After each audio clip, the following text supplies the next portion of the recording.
Breaking news Bhabhar શહેરમાં આજે ગૌમાતાને રાષ્ટ્રીય માતાનો દરજ્જો આપવાની માંગ સાથે વિશાળ રેલીનું આયોજન કરવામાં આવ્યું હતું. ગાય સર્કલથી શરૂ થયેલી આ રેલી મામલતદાર કચેરી સુધી પહોંચી હતી, જ્યાં મામલતદારને આવેદનપત્ર પાઠવી ગૌ હત્યા પર સંપૂર્ણ પ્રતિબંધ મૂકવાની માંગ ઉઠાવવામાં આવી હતી.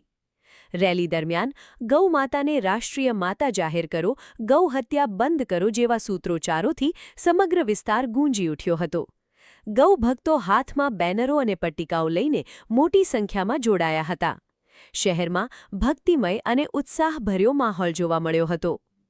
આ રેલીમાં વિવિધ મહંતો, સંતો મહાત્માઓ, લોકપ્રતિનિધિઓ તેમજ બનાસકાંઠાના સાંસદ ગેનીબેન ઠાકોર પણ રેલીમાં ઉપસ્થિત રહ્યા હતા. ગૌ સેવા અને ગૌ સંરક્ષણ માટે એકતા દર્શાવતા મોટી સંખ્યામાં મહિલાઓ, યુવાનો અને વડીલો જોડાતા સમગ્ર કાર્યક્રમ આકર્ષણનું કેન્દ્ર બન્યું હતું. રેલી ગાય સર્કલથી શરૂ થઈ શહેરના મુખ્ય માર્ગો પરથી પસાર થઈ મામલતદાર કચેરીએ પહોંચી હતી. ત્યાં આગેવાનો દ્વારા સરકાર સમક્ષ ગૌમાતાને રાષ્ટ્રીય માતા જાહેર કરવાની માંગ સાથે ગૌવંશની સુરક્ષા માટે કડક કાયદો લાવવાની રજૂઆત કરવામાં આવી હતી. આવેદનપત્રમાં ગૌ હત્યા બંધ કરવા, ગૌશાળાઓને સહાય વધારવા અને ગૌ સંવર્ધન માટે વિશેષ નીતિ બનાવવાની માંગ કરવામાં આવી. ગૌ ભક્તોમાં ભારે આક્રોશ જોવા મળ્યો હતો. આજે ભાભર ગૌશાળા અને ગૌ ભક્તો મારફત ગૌ માતાને રાષ્ટ્રીય માતાનો દરજ્જો મળે એના માટે એક રેલીનું આયોજન કરવામાં આવેલું છે. અહીંયા સમગ્ર ભાભર પંથકના ખેડૂતો હોય, ગૌ ભક્તો હોય, ગૌશાળાના સંચાલકો હોય અને તમામ જે ગૌ ભક્તોની એક જ માગણી વર્ષોથી છે કે ગૌ માતાને રાષ્ટ્રીય માતાનો દરજ્જો મળે. સમગ્ર ગુજરાતની અંદર આજે આવેદનપત્ર આપે છે.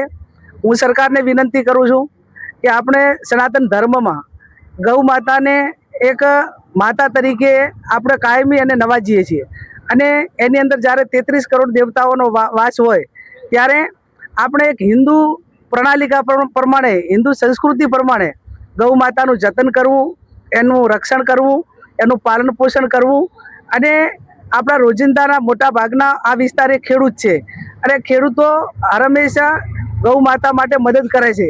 પણ કંઈક ને કંઈક સરકારની પણ જવાબદારી થાય છે. અપેક્ષા રાખીએ કે આજે કરોડો અબજો રૂપિયાનું બજેટ એ રાજ્ય સરકાર હોય, કેન્દ્ર સરકાર હોય, લોકોના ટેક્સનું બજેટ બને છે. એમાંથી એક અડધો ટકા જેટલું પણ બજેટ કદાચ ગૌ માતા માટે કરીને ફાળવવામાં આવે તો સરકાર ધારે તો કરી શકે છે. આપે છે સરકાર સબસિડી નાના મોટી જે રજિસ્ટર ગૌશાળાઓમાં, પણ એનાથી પૂરતું નથી. આવનાર સમયમાં જે ગૌશાળાઓની ગૌ ભક્તોની જે માગણી છે એ પ્રમાણેની સબસિડી આપવામાં આવે અને એને વિશેષ દરજ્જો આપીને જે ગૌ માતાની જે હત્યા કરવામાં આવે છે એને કંઈક વિશેષ દરજ્જો આપીને સમગ્ર દેશમાં અને રાજ્યમાં ગૌ હત્યા ઉપર પ્રતિબંધ લાદવામાં આવે. આ માગણી જે વર્ષોથી છે, હું પણ એમાં સૂર પુરાવું છું. એક ગૌ ભક્ત તરીકે આજે રેલીમાં પણ છું અને જે ગૌ ભક્તો સંચાલકો એમની લડાઈ ચાલુ રાખે, ક્યારેક ને ક્યારેક સફળતા મળશે, પણ એમની લડાઈ જે સરકાર સામે ચાલુ રાખે એ જ સાથે એમને ખૂબ ખૂબ શુભેચ્છાઓ પાઠવું છું.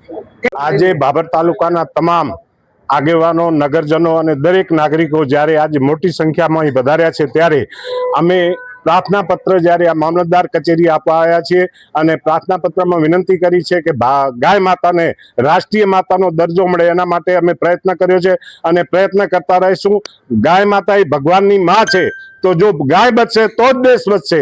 ભારત માતા કી જય, ગૌ માતા કી જય. ભાભર નગરની ધર્મપ્રિય જનતાએ આજે ગૌ સન્માન આહવાન અભિયાનને અભૂતપૂર્વ સાથ આપ્યો છે. લોકમહામાન સમાતો નથી અને બધાના દિલમાં ઉત્સાહ છે કે ક્યારે અમારી ગૌ માતા રાષ્ટ્રમાતા બને, ક્યારે એની કતલ બંધ થાય અને હિન્દુઓની પવિત્ર જનની જે જિંદગીભર આપણને દૂધ પીવડાવે છે એવી આપણી ગૌ માતાને આપણે રાષ્ટ્રમાતા ઘોષિત કરવા માટે, એને સન્માન અપાવવા માટે આ એક મહાન ચળવળ અથવા વિનંતી જે કંઈ કહો એની શરૂઆત કરી છે. પણ મિત્રો, આ તો હજી 1% છે.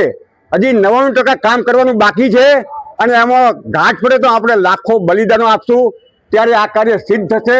આપણે ભૂતકાળ જોઈએ તો કરપાત્રજીના આંદોલન વખતે હજારો લોકો શહીદ થયા હતા, પણ તો પણ આપણે કંઈ હાંસલ ન કર્યું. પરંતુ આ છેલ્લો અને મરણીયો ઘા છે અને આ કોઈ પણ સંજોગોમાં આ વખતે ગૌ માતાને રાષ્ટ્રમાતા ઘોષિત કર્યા વિના, એની કતલ બંધ કર્યા વિના હિન્દુનો દીકરો જપશે નહીં.